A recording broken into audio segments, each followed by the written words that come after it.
The World Cup final shook the stadium like thunder trapped inside glass. Below the VIP executive suite, tens of thousands of fans roared beneath floodlights. Flags waved in violent color. Blue France jerseys stood beside Argentina stripes. Champagne trembled in crystal flutes whenever the crowd surged. Inside the suite, everything was expensive enough to pretend it was above chaos. Cream Italian leather seating, polished marble counters, gold architectural accents. Private security near the glass doors. Football executives, diplomats, celebrities, and billionaires murmuring softly while the greatest match in the world unfolded below them. Kang Ryo-jun stood near the center of it all in a black Italian tuxedo, handsome enough to make arrogance look like tailoring. Beside him stood his new bride, Han Isol. She wore ivory couture embroidered with crystals, diamond earrings, and a smile so fragile it looked borrowed. Her beauty was perfect for cameras. But Saad Aluin noticed the tension in her shoulders before anyone else did. Saad sat 2 rows away in an emerald designer pantsuit, her curls falling over one shoulder, her tablet balanced on her knee. She was not there as a guest. She was there as a sports integrity attorney, assigned to review suspicious VIP hospitality routes connected to Ryo-jun's company, Biko Meridian Group. Ryo-jun saw her and smiled without warmth. I did not know divorce came with stadium access. Saad looked up calmly. No, she said. Evidence does. The smile vanished for half a second. Isol noticed. At halftime, while the stadium pulsed with music and giant screens flashed highlights, Ryo-jun handed Isol a slim tablet. Sign it. She glanced down. The document was labeled as a charitable hospitality partnership through her family's cultural foundation. But the account codes were wrong. The beneficiary names did not match the program she had been shown. One offshore routing line carried a reference she had already questioned twice. Her fingers tightened around the tablet. I need to review this after the match. Ryo-jun's voice lowered. You will sign now. Not if I do not understand it. He stepped closer, smile still arranged for the room. You were not married to question me. Isol looked at him, and something frightened but firm rose in her eyes. Then you chose the wrong bride. The suite quieted in layers. Not because everyone heard the words, because they saw Ryo-jun's face. His public mask cracked.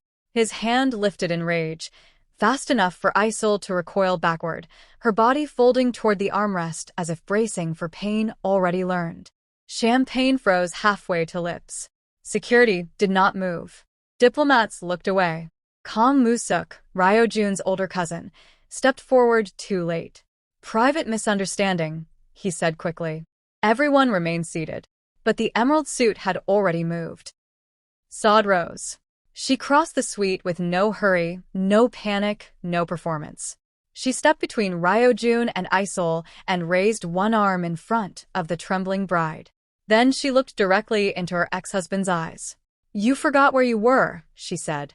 I did not forget who you are. The stadium exploded outside as the second half began. Inside the VIP box, power stopped breathing. No one knew what to do with a woman who did not flinch.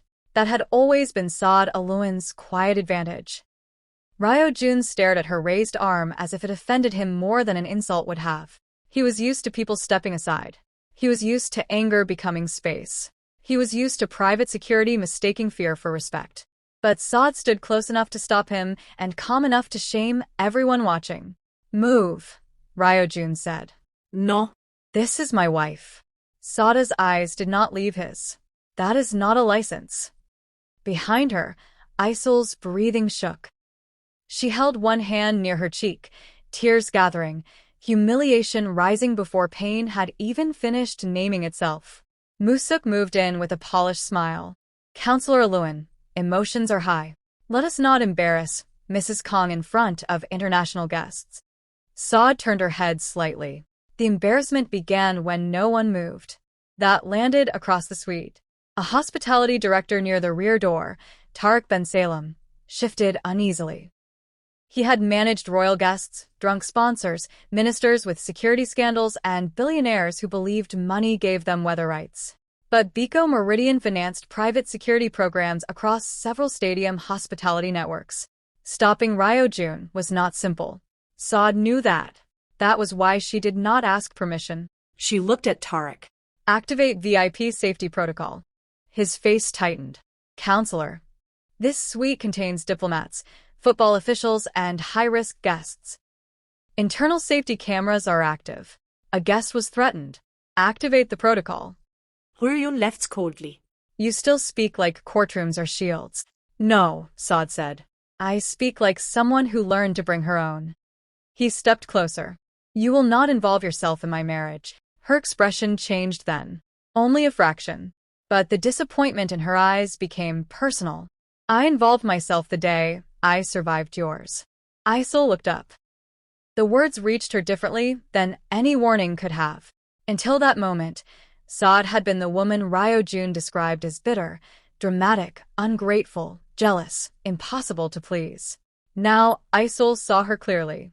Not as a rival. As a future she had almost been trained to hate. Saad turned toward her, voice gentle. Do you want to leave this room? Isol's lips trembled. She nodded. Musuk tried to interrupt. Mrs. Kong is overwhelmed. She does not need. I asked her, Saad said, not you. Tarek finally stepped forward, speaking into his earpiece. Secure corridor. Protective exit. No press access. Huryun ist tightened. For the first time that evening, he understood Saad was not reacting. She was building a case in real time, and everyone in the suite had become a witness. Han Isol's wedding had looked like a fairy tale designed by public relations. A private cathedral hall in Seoul. White orchids flown from Singapore. A couture gown photographed by every luxury magazine that pretended not to sell access. Her father, Han Suk-won, wept during the ceremony. The public called it tenderness. Isol knew it was relief. His cultural foundation had been drowning for 2 years. A museum expansion failed. Donors withdrew. A children's arts program faced closure. Staff salaries were late. Then Kong Ryo-jun arrived with rescue funding, international access, and a promise wrapped in romance. He did not threaten at first. Men like Ryo-jun were too refined for early cruelty. He admired Isol's elegance, her education, her family name, the respectability of art and charity surrounding her. You make power look clean, he once told her. At the time, she thought it was praise. Later, she understood it was strategy. Biko Meridian needed respectable pathways through sports diplomacy, arts hospitality, and charitable guest programs. Isol's foundation had visas, patron lists, cultural grants, youth programs, and international partnerships. It could move people and money through doors criminals could not enter openly. The marriage contract was not written on paper. It was written in debt. By the time Isol realized that, her father's foundation depended on Ryo-jun's support. Her staff depended on the foundation. Children depended on the programs. Her family name depended on silence. Then came the World Cup final. At breakfast that morning, Musuk had given her the tablet. Simple authorization, he said. A hospitality grant transfer tied to youth sports diplomacy. Sign at halftime. Cameras will catch the partnership announcement. Isol reviewed it privately before leaving for the stadium. The names were wrong. The charity IDs duplicated. The receiving accounts moved through offshore hospitality vendors. One code linked to a Biko Meridian betting intelligence subsidiary she had once seen hidden in a redacted memo. She asked Ryo-jun in the car. He kissed her hand, smiling for the driver. Do not ruin a beautiful day with nervous questions. At the stadium, he handed her the tablet again.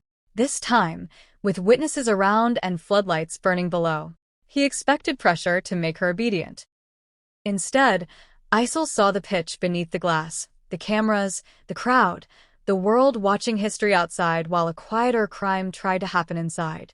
She refused. And for the first time, Ryo-jun forgot to keep his cruelty private. Saad Aloin had once believed Kong Ryo-jun loved her intelligence. That was before she learned he collected brilliance the way other men collected watches, to prove ownership. They met in Monaco during a sports ownership dispute involving a private football consortium and a royal investor who hated losing publicly. Saad was 23, sharp, multilingual, and already known for solving problems powerful men preferred to bury. Ryo-jun admired her in the beginning. He liked watching her negotiate. Liked hearing her dismantle arrogant executives with calm sentences. Liked the way rooms listened when she spoke. Then they married. Luxury arrived first. Seoul penthouses. Private jets. Diplomatic dinners. Apologies in diamond boxes after arguments he caused. A villa on the French Riviera, where every window opened onto water and every door seemed to lock from his side. At first, his control dressed itself as protection. Do not meet that client alone. Do not take that case. Do not embarrass me by disagreeing in public. Do not make men think my wife can be approached without me. Then he isolated her professionally. Clients became unsafe. Colleagues became disrespectful. Her travel became family scheduling. Her phone became monitored under the excuse of security. Ryo-jun rarely lost control in public. That was what made him dangerous. He saved his ugliest moments for rooms without witnesses. But Saad had learned something from law long before she learned it from marriage.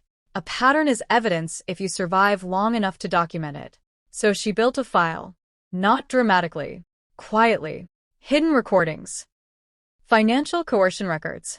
Threats about her family's immigration status. Medical notes from stress collapse. Emails connecting Biko Meridian to sports hospitality corruption. Signed statements from 2 former aides who vanished from the company after refusing orders. When she left him, people called it a private marital failure. Ryo-jun called her unstable. Musuk called her difficult. Saad called it incomplete jurisdiction. She waited. Years later, the tournament's hospitality ethics board contacted her about suspicious VIP betting movement linked to Biko Meridian's hospitality packages. This time, she had jurisdiction. This time, she had oversight. This time, she was not his wife. She was counsel. And then she saw Isil in the VIP box, ivory gown trembling, eyes lowered in a way Saad recognized so deeply it made her chest hurt. After Tarek activated the protected corridor, Saad guided Isil toward the side lounge. Isil whispered, "I believed him when he said you hated him." Saada's answer was quiet. "That is easier than believing I escaped." Isil looked at her. Saad softened, but did not pity her. "I will not ask you to be brave for cameras," she said. "Only honest for yourself." Behind them, the stadium roared again. But inside the suite, another match had begun. And Saad had no intention of letting Ryo-jun choose the score. The match continued because the world did not stop when powerful men were exposed. That was one of the cruelest things Saad had learned. Outside, players sprinted beneath floodlights. Fans screamed. Flags whipped through the air. A near goal made the stadium rise like a single creature. Inside the VIP executive suite, champagne sat untouched. Tarek Ben Salem returned with 2 security supervisors and a sealed incident tablet. "The internal cameras are active," he said, "for dignitary safety." Ryo-jun's face changed. Only slightly. But Saad saw it. Madame Lucienne Avaro entered from the adjacent commissioner's suite a moment later.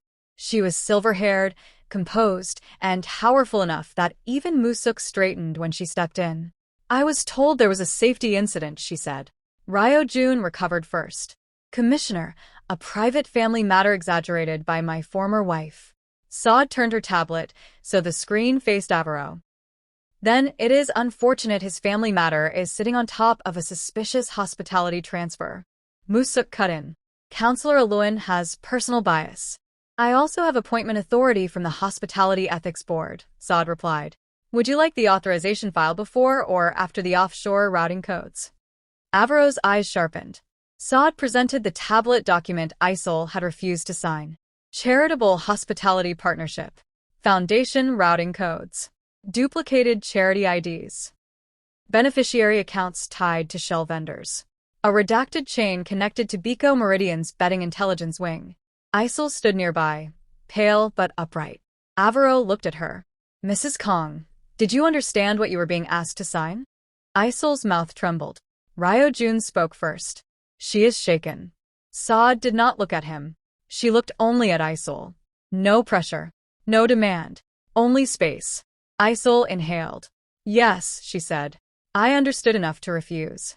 The suite became impossibly quiet. Avaro nodded once. "Were you pressured?" Ryo-jun's eyes went cold. Isil saw it. For a second, Fear nearly pulled her backward. Then she looked at Saad. Not the ex-wife. Not the rival. The only woman who had stepped forward when every powerful person stayed seated. Yes, Isol said. I was pressured. The stadium erupted outside as a goal struck the net. The glass shook with celebration. People in the suite turned instinctively toward the pitch. But Saad kept her eyes on Ryojun. The crowd below thought the final had changed. Inside the VIP box, his empire had just conceded something far more dangerous than a goal. It had conceded control. Han Isol stood in the protected corridor outside the VIP suite, hearing the World Cup final roar through the walls like another country celebrating while hers collapsed. Her hands would not stop shaking. Saad Aluin stood a few feet away, speaking quietly with Tariq Ben Salem about safety footage, secure exits, and witness protocol. She was calm in a way Isol did not understand yet. Not cold, not untouched. Controlled, like a woman who had once learned that panic pleased dangerous men. Then Kang Musuk appeared at the corridor entrance. Security hesitated because men like him always arrived wrapped in authority. Isol, he said softly. This has gone too far. She stiffened. Musuk's voice lowered. Your father's foundation survives because of Ryojun Museum staff. Children's programs. Your family name. Think carefully before you embarrass everyone. The threat was dressed as advice. Isol looked down at her wedding ring. For months, that ring had felt like protection. Now it felt like a polished lock. Musuk stepped closer. You are emotional. Say you misunderstood the document. Say Saad provoked you. We can return to the suite before this becomes permanent. Saad did not interrupt. She only looked at Isol and said quietly, he taught both of us that love means obedience. That is why truth feels like betrayal. Isol closed her eyes. There it was. The sentence that named the cage. She thought of her father's foundation. The children's art rooms. The press. The scandal. The humiliation. Then she thought of Ryojun's raised hand and how quickly everyone had frozen because they all understood his power better than her fear. She opened her eyes. No, she said. Musuk's face hardened. Isol walked back into the VIP suite. The room turned toward her. Madame Lucienne Avero waited near the marble counter. Ryojun stood by the glass wall, composed again, as if composure could erase what everyone saw. Isol's voice trembled at first, then steadied. My husband attempted to force me to authorize the hospitality transfer. When I refused, he became threatening. I am requesting official protection and submitting my statement voluntarily. Ryojun stirrte her. Then at Saad. For the first time, his past and present were not competing. They were standing side by side. And they were testifying. Kang Musuk recovered faster than Ryojun. That was his profession. He stepped into the center of the suite with a sorrowful expression and began rearranging the truth. Commissioner, we must be careful, he said. This is clearly a painful emotional matter involving a current wife, a former wife, and unresolved personal tensions. Saad almost admired the efficiency. In one sentence, he tried to make corruption look like jealousy. Isol unstable. Sa det bitter. Ryojun unfortunate. Musuk continued. Mrs. Kang is under immense pressure. Counselor Aluin has obvious history. This may be a marital misunderstanding exaggerated in an international setting. Madame Avero looked at Saad. Your response. Saad opened her tablet.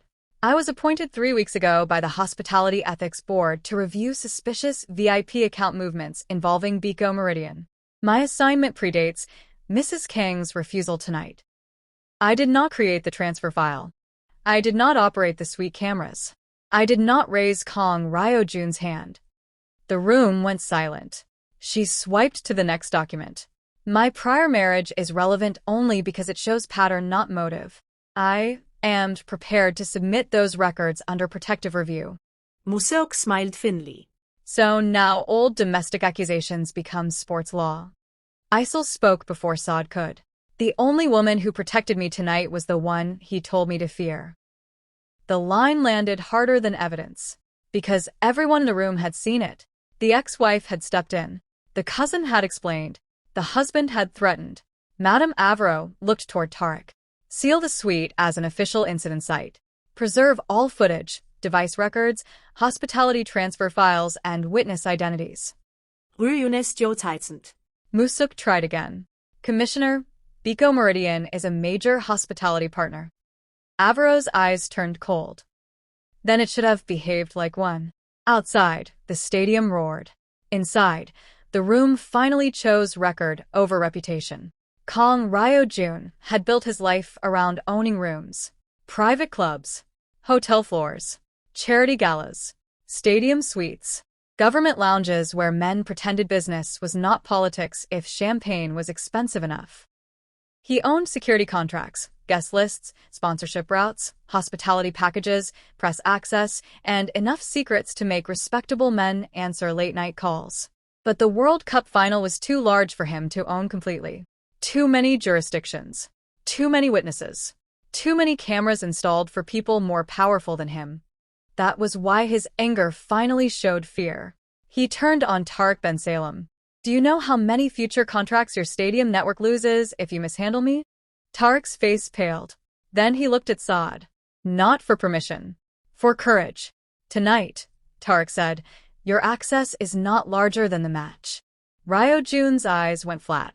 Saad stepped forward and placed the deeper file before Madame Avero. Biko Meridian has used luxury sports hospitality to move bribes and betting intelligence through charity-linked VIP packages. Han Isol's foundation was intended to clean the final transfer under cultural diplomacy coverage. Avero read in silence.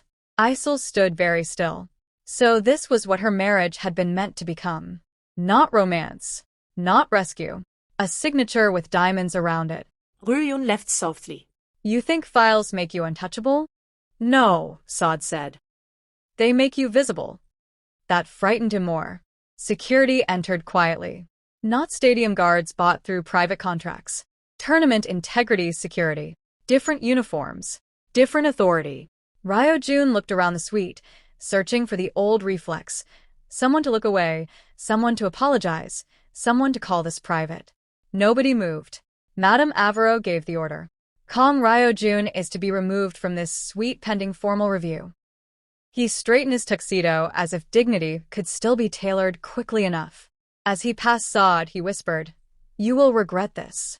She looked at him calmly. No. I already regret waiting this long. Then he was escorted through the side exit. Not dragged.